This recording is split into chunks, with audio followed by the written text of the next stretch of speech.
नमस्कार,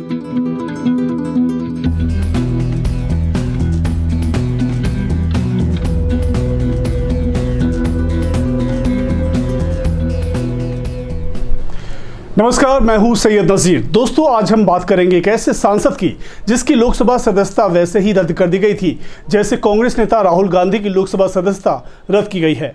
हम आपको बताएंगे कैसे मोहम्मद फैजल की लोकसभा की सदस्यता रद्द की गई और फिर कैसे बहाल की गई। 2 महीने बाद हुई सांसद मोहम्मद फैजल की बहाली की पूरी कहानी हम आपको बताएंगे।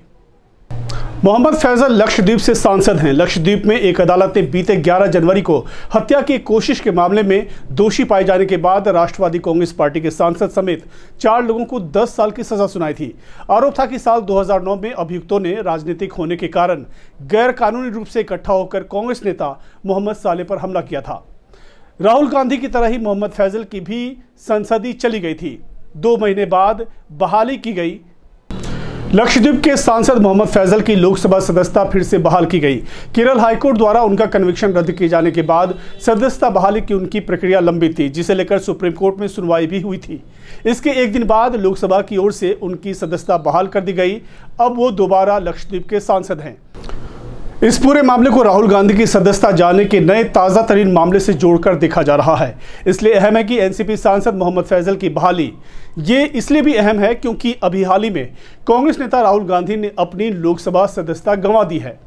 मोदी सरनेम केस में सूरत कोर्ट ने उन्हें दोषी माना और 2 साल की सजा सुनाई। राहुल गांधी वायनाड से सांसद थे और इस मामले में दोषी साबित होने के बाद वायनाड आगामी लोकसभा चुनाव के 1 साल पहले बिना सांसद का हो गया है। इसके बाद से कयास और अटकलें जारी है कि क्या राहुल गांधी की सदस्यता बहाल हो पाएगी, क्या राहुल गांधी अगला आम चुनाव लड़ पाएंगे। इन सभी सवालों के कारण एनसीपी के सांसद मोहम्मद फैजल की सांसदी जाना और फिर उसका बहाल होना इसलिए ज़रूरी हो जाता है कि क्या इसी आधार पर राहुल गांधी भी संसद में वापसी कर सकेंगे। सांसद मोहम्मद फैजल की सांसदी जाने का पूरा घटनाक्रम राहुल गांधी और मोहम्मद फैजल के मामले की तुलना के लिए हमें एनसीपी सांसद की पूरी प्रक्रिया को पहले समझना होगा और उसके साथ क्या हुआ और उन्होंने किन कानूनी प्रक्रियाओं के जरिए अपनी सदस्यता वापस ली है। आइए इसी तारीखों के आधार पर सिलसिलेवार तरीके से देखते हैं और समझते हैं। 11 जनवरी 2023 कवरत्ती सेशन कोर्ट ने सांसद फैजल को हत्या के प्रयास मामले में दोषी माना और 10 साल की सजा सुनाई। 12 जनवरी 2023 मोहम्मद फैजल ने सत्र अदालत के फैसले के खिलाफ केरल हाईकोर्ट में अपील की। 13 जनवरी 2023 लोकसभा सचिवालय ने नोटिफिकेशन जारी कर सदस्यता रद्द की और इसे सजा की तारीख से ही प्रभावी बताया। 18 जनवरी 2023 चुनाव आयोग ने लक्षद्वीप में उपचुनाव की घोषणा की। फैजल ने आयोग के प्रेस नोट को सुप्रीम कोर्ट में चुनौती दी। 25 जनवरी 2023 केरल हाईकोर्ट ने कन्विक्शन रद्द कर दिया। 27 जनवरी 2023 चुनाव आयोग ने सुप्रीम कोर्ट में कहा कि वो हाईकोर्ट के आदेश के आधार पर कानून के तहत फैसला लेगा। इसके बाद लगातार मोहम्मद फैजल ने कई ज्ञापन दिए थे, लेकिन लोकसभा सदस्यता जाने के 13 जनवरी के नोटिफिकेशन को वापस नहीं लिया गया था।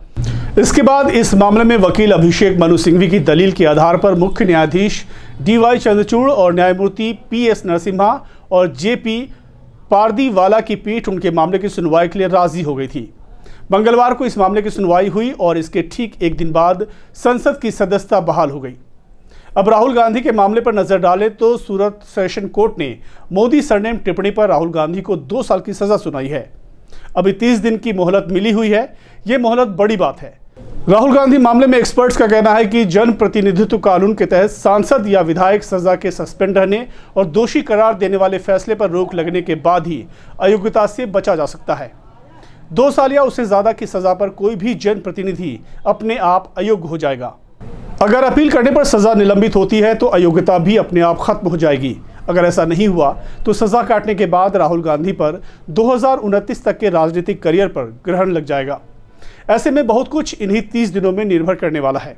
सदस्यता जाने के बाद कांग्रेस संसद से सड़क तक इस मामले की लड़ाई लड़ रही है। देखना है कि अगर राहुल गांधी का मामला भी शीर्ष अदालतों की ओर बढ़ता है तो इसका क्या रुख रहने वाला है। दोस्तों, हमारा ये वीडियो आपको कैसा लगा? हमारे चैनल को लाइक, शेयर और सब्सक्राइब करना न भूलें। धन्यवाद।